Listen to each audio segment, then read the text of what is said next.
My name is Keely Shinners.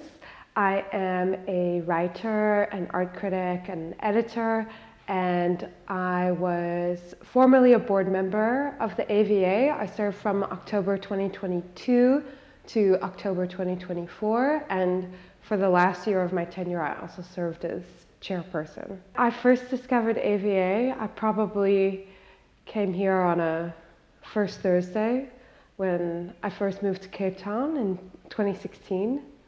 I was impressed by a nonprofit art space that was able to kind of compete seriously with some of the other commercial galleries that are on the same street and on the same First Thursdays lineup.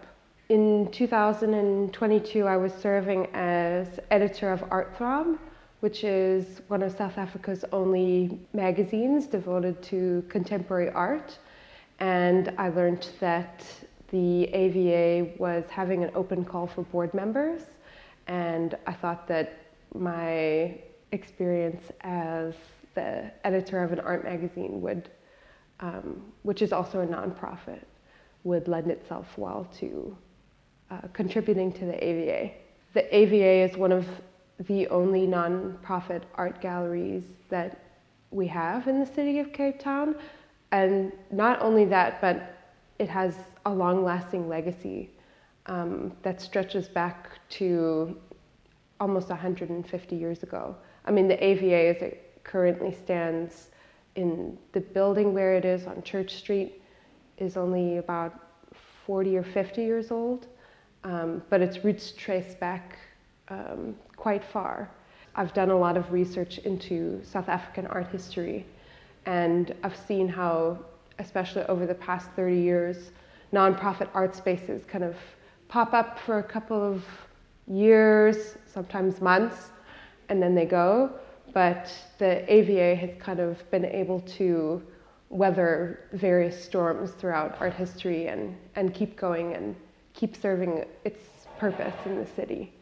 Well, I think that the AVA attracts people who really care about it, whether that be the artists who show here.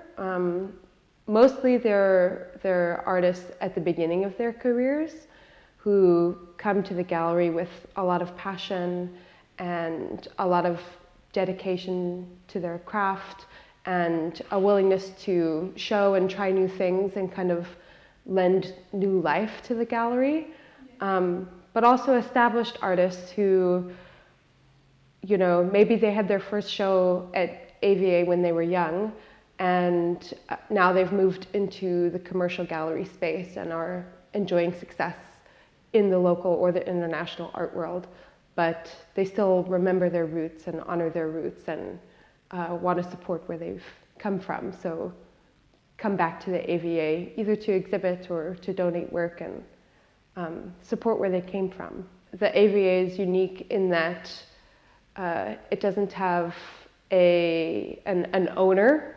It's kind of owned by its members. It's run by a board of volunteer members, and every year there's an election and new volunteers join the team.